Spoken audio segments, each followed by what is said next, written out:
میری طرف سے شانی ٹی وی دیکھنے والے تمام ناظرین کو السلام علیکم۔ دوستو آج میں آپ کو دنیا کے 5 طویل ترین دریاؤں کے بارے میں بتانے جا رہا ہوں۔ ویڈیو شروع کرنے سے پہلے تمام دوستوں سے درخواست کی جاتی ہے کہ اگر آپ نے ہمارا چینل سبسکرائب نہیں کیا تو سبسکرائب کر لیں اور ساتھ ہی لگے بیل آئیکن پر کلک کر دیں تاکہ ہماری تمام نئی آنے والی ویڈیوز کا نوٹیفیکیشن آپ تک پہنچ سکے۔ فہرست میں 5ویں نمبر پر آنے والا دریا دریائے کانگو ہے، جو کہ مغربی وسطی افریقہ کا سب سے بڑا دریا ہے۔ اس کی کل لمبائی 4374 کلومیٹر ہے۔ یہ افریقہ کا دوسرا سب سے لمبا دریا ہے۔ کانگو اور اس کے معاون دریا ایمیزون کے بعد دنیا کے دوسرے سب سے بڑے برساتی جنگل سے گزرتے ہیں۔ کانگو کے دریائی طاس کا بیشتر حصہ کیونکہ خطِ استوا پر یا اس کے نیچے واقع ہے، اس لیے اس کا بہاؤ مستقل ہے اور ہر وقت اس کے معاون دریاؤں میں سے کم از کم ایک دریا پر بارش ضرور ہوتی رہتی ہے۔ دریائے کانگو کا نام دریا کے دہانے پر قائم قدیم سلطنت کانگو کے نام پر رکھا گیا ہے۔ دریا کے کنارے پر واقع جمہوریہ کانگو اور عوامی جمہوریہ کانگو دونوں کے نام بھی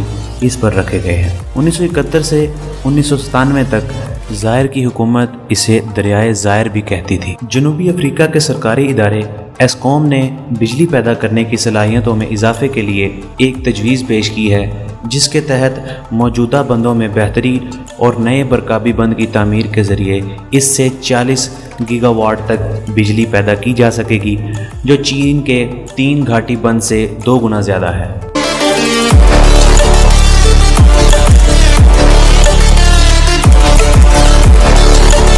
دریائے کانگو کے بعد 4تھے نمبر پر آنے والا دریا یلو ریور ہے، جسے اردو میں زرد دریا کے نام سے جانا جاتا ہے۔ یہ چین کا دوسرا اور دنیا کا چوتھا سب سے بڑا دریا ہے، جو کہ 5464 کلومیٹر طویل ہے۔ شرقاً غرباً اس کا طاس 1900 کلومیٹر اور شمالاً جنوباً 1100 کلومیٹر ہے۔ اس کے طاس کا کل رقبہ 752 مربع کلومیٹر ہے۔ دریائے زرد کو چین کا اہم دریا اور چینی تہذیب کا گہوارہ کہا جاتا ہے۔ اس میں مٹی کی مقدار زیادہ ہونے کے باعث اسے دریائے زرد کا نام دیا گیا۔ یہ دنیا کا سب سے زیادہ مٹیلا دریا ہے، جو ہر منٹ میں سینکڑوں ٹن مٹی سمندر کی نظر کرتا ہے۔ تاریخ میں کئی مرتبہ اس دریا کے کناروں میں شگاف پڑے، جس سے تاریخ کے بدترین سیلاب آئے اور لاکھوں افراد کی جانیں اس کی نظر ہو گئیں۔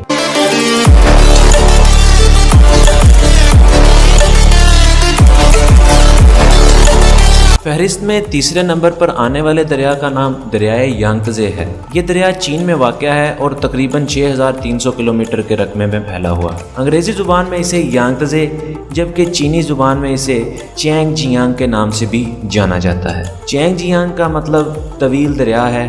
یہ دریا مغربی چین کے صوبہ شنگھائی سے نکلتا ہے اور تقریباً 6211 کلومیٹر کا سفر طے کرتے ہوئے بحیرہ شرقی چین میں جا گرتا ہے۔ اسے روایتی طور پر جنوبی اور شمالی چین کی درمیانی سرحد تسلیم کیا جاتا ہے۔ مشہور زمانہ 3 جارجز ڈیم، جسے اردو میں 3 گھاٹی بند کے نام سے جانا جاتا ہے، اسی دریا پر بنایا گیا ہے۔ عوامی جمہوریہ چین کا سب سے بڑا شہر شنگھائی اسی دریا کے کنارے پر واقع ہے۔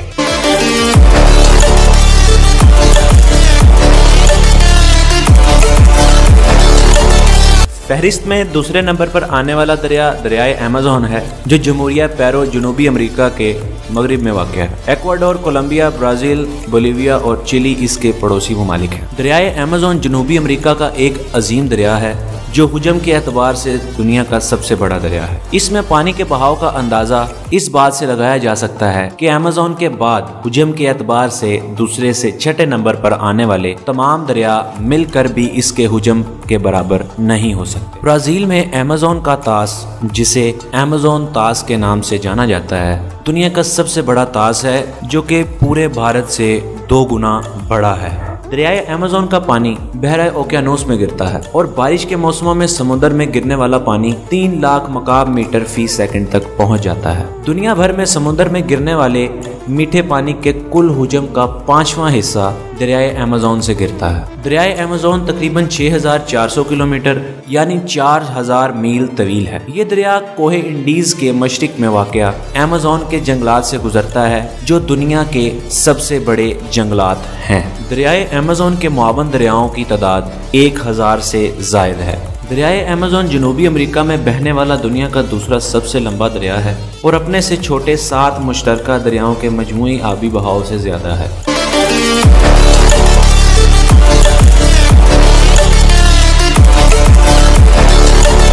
پہلے نمبر پر آنے والے دریا کا نام دریائے نیل ہے۔ جی ہاں، بالکل آپ نے صحیح سنا، دریائے نیل وہی دریا ہے جس کے بارے میں ہم بچپن سے سنتے آ رہے ہیں کہ حضرت عمر کے زمانے میں جب مصر فتح ہوا تو اہل مصر نے فاتح مصر حضرت عمر بن عاص سے کہا کہ ہمارے ملک میں کاشتکاری کا دار و مدار دریائے نیل پر ہے۔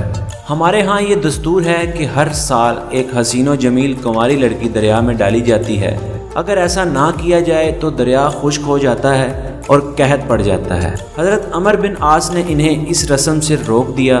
جب دریا سوکھنے لگا تو حضرت عمر بن عاص نے یہ واقعہ خلیفہ وقت امیر المومنین حضرت عمر فاروق کو لکھ بھیجا۔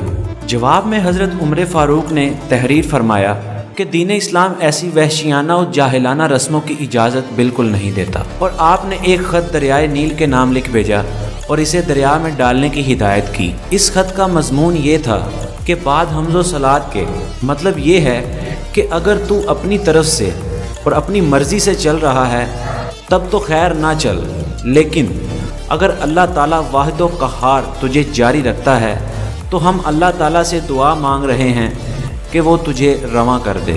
یہ پرچہ لے کر حضرت امیر عسکری رضی اللہ تعالیٰ عنہ نے دریائے نیل میں ڈال دیا۔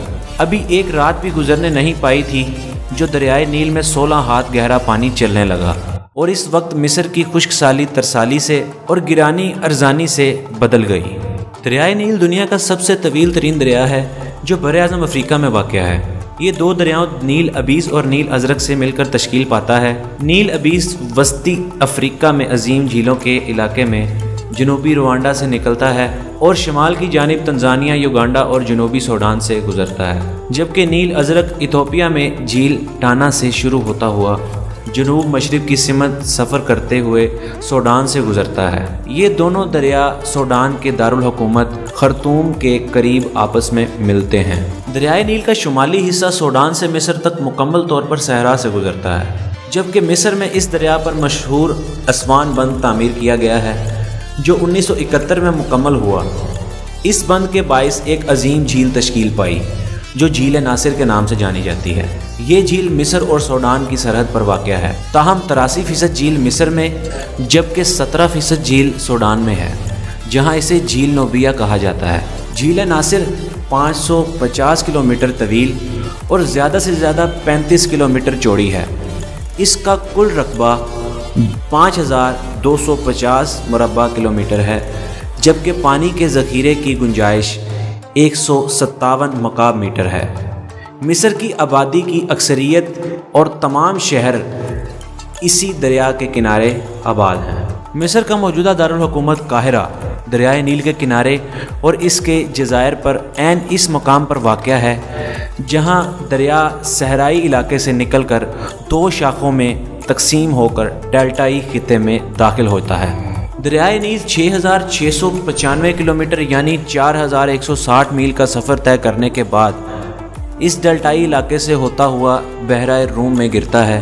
قدیم مصر کے تمام آثار قدیمہ بھی دریائے نیل کے کنارے کے ساتھ ملتے ہیں، کیونکہ 4000 سال قبل مسیح صحرائے اعظم کی وسعت گیری اور خشک سالی کے باعث مقامی باشندے دریائے نیل کی جانب ہجرت کر گئے جو عظیم مصری تہذیب کا پیش خیمہ بنے۔ تو دوستو، یہ تھی ہماری آج کی ویڈیو۔ ہم امید کرتے ہیں کہ آپ کو ہماری ویڈیو پسند آئی ہوگی۔ اگر آپ کو ہماری ویڈیو پسند آئی ہے تو اسے لائک کریں اور اپنے دوستوں کے ساتھ شیئر کریں۔ ہمارے چینل کو بھی سبسکرائب کریں۔ انشاءاللہ ملاقات ہوگی ہماری اگلی ویڈیو میں، تب تک کے لیے اللہ نگہبان۔